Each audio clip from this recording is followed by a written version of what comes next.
Hello চাচা বন্ধু, তো আমি শাহিন চলে এসেছি আর একটা নতুন ব্লগ নিয়ে। ব্লগের আসল কথা হলো যে আমাদের গ্রামের সকালটা আমরা কিভাবে শুরু করি এবং দিনটা কিভাবে শুরু করি, চলেন দেখে আসা যাক। সকালবেলা ঘুম থেকে উঠে আমি মনে করছি যে যাই মাঠের দিক থেকে ঘুরে আসি, কারণ মাঠে বেলে ধান কাটাকাটি শুরু হয়ে গেছে।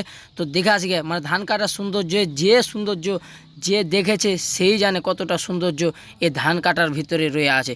তাই জন্য আমি কই যাই এই ধান কাটা দেখে আসি গা, অথবা আপনারাকে দেখার কোনো একটু ভিডিও করে নিন। তো গ্রাম মনে করলেন গোটা মাঠে ধান পাইকে একবারে ভুররা হয়ে গেছে। তো সব মনে করলেন ধান কাটাকাটি শুরু হয়ে গেছে, সব জায়গাতে ধান কাটাকাটি শুরু হয়েছে। এঠে একটা ধান কাটছে, এঠে একটা ধান কাটছে, মানে গোটা মাঠই মনে করলেন ধান কাটাকাটি শুরু হয়ে গেছে। তো গ্রাম অঞ্চলে কীভাবে ধান কাটতে হয় আপনাকে এখন দেখাবো, চলেন। সর্বপ্রথম আপনাকে এখানটা কাঁচা লাগবে, এখানটা গামছা লাগবে, আর একটা মনোবল লাগবে যে হ্যাঁ এতটি ধান আমি আজকে কেটে উঠে যাব। তাহলেই মনে করলেন আপনি একটা কৃষকের মতন কাজ করতে পারবেন, না হলে পারবেন না। তো এর ডাড়মা যেভাবে কাটছে, তো ওরে আল্লাহ কী করবো, হাত কাটা যে ভয় নেই জি। একবারে কেঁচা ধোচার পাটপাটিয়ে ধান কেটে ফেলে দিয়েছে। আর এই আপাড়াটিকে দেখালো একবার যা সব মনে করলো কেটে ফেলে দিলে, যে দেখালো এতটি ধান কিন্তু ভর্রি এসে কেটে লেছে। ফের মনে করে না কাল থেকে কাটছে, পশু থেকে কাটছে, আজকে সকাল থেকেই কাটছে, মানে 6:30টার দিকে এসছে, আর 7টা হয়তো হয়তো কিন্তু এতখানি ধান কাটা হেগে। তো আরও কয়েকটি ধান কাটবে। আপনারা হয়তো বা মনে করছেন ধান কাটতে বড় মানুষ লাগে অথবা বুড়া মানুষ লাগে, না, আসলে যে যাবে যে কাটছে এখানে হাতে ধরতে পারবে সেই কিন্তু ধান কাটতে পারবে।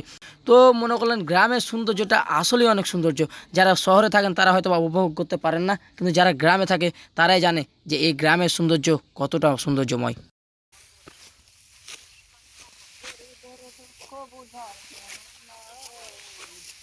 আপাড়ে জুলুম কাকে দেখালো, এখানে মাথায় গামছা বেঁধে লেছে আর এখানটা হাতে কেঁচে লেলে, যে মনে করলো সব ধান মনে এই একলাই কেটে ফেলে দিবে, এইভাবে হুঁড়কে মনে করলো সব কেটে ফেলে দিচ্ছে।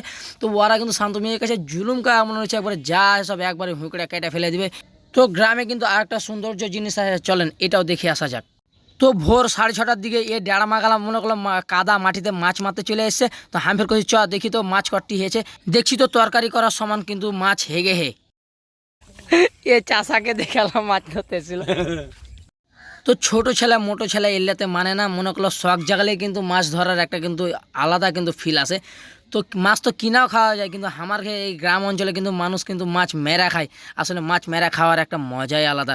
ওই লেগে সব পহাত ভরে মানে সকালে একবারে এসে কাদাতে নেমে গে, তো ঠান্ডা পানিতে তাও আর কি মনে হচ্ছে কিচ্ছু মনে হয় না জি। আপেড়া গেলা মানে আসল কথা চাপায়া জি, মানে হলো আপেড়া।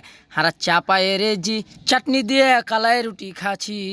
তো এই গানটা কহার পর ফের আমার ফের একটা কথা মনে পড়লো, যে আমারকে চাপাই জেলাতে ফের আর একটা বিখ্যাত জিনিস আছে জি, সেটা হচ্ছে কালায়ের রুটি, যেটা মনে করলে হারকে চাষা জেলাতে মানে এই চাপাই জেলাতে খুবই বিখ্যাত এবং খুবই নাম করা জিনিস, যা দূর দূরান্ত থেকে মানুষ দেখতে আসে এবং খেয়ে উপভোগ করতে আসে। আসলে আমাদের চাপাই জেলাটা একবারে বিখ্যাত জায়গা। কাদা মাটিতে 2-3 জনা মাছ মাছে, আপাড়া ফের মনে করলো যে নেমে গিয়ে মাছ মারবে সে। আসল কথা মাছ মারার মজা যে জানে সেই জানে। হামও মেরে এই ছোটোকালে এই মাছ মারার কারণে আমি কিন্তু একদিন মেয়েরও খেয়েছিল বাড়তে। মানে আসল কথা কাদা পানি মানেই হলো মেয়ের বাড়তে, এটাই হলো মেন কথা। তো এরা ফের মনে করলাম যে এই যে কালভাটের নিচে তাও ঢুকে গেছে, মানে মাছ ধরবে সে। ওই ডাড়মা আগে ঢুকে গিয়ে পানি ছেঁচাছেঁচি করছে, মাছ মারবে সে। অবশেষে আমাদের চাপাই জেলার আঞ্চলিক ভাষা নিয়ে কথা বললাম শাহিন। অবশেষে ভিডিওটি কেমন লাগলো কমেন্টে বলে যাবেন, ফলো করে পাশে থাকবেন, ধন্যবাদ।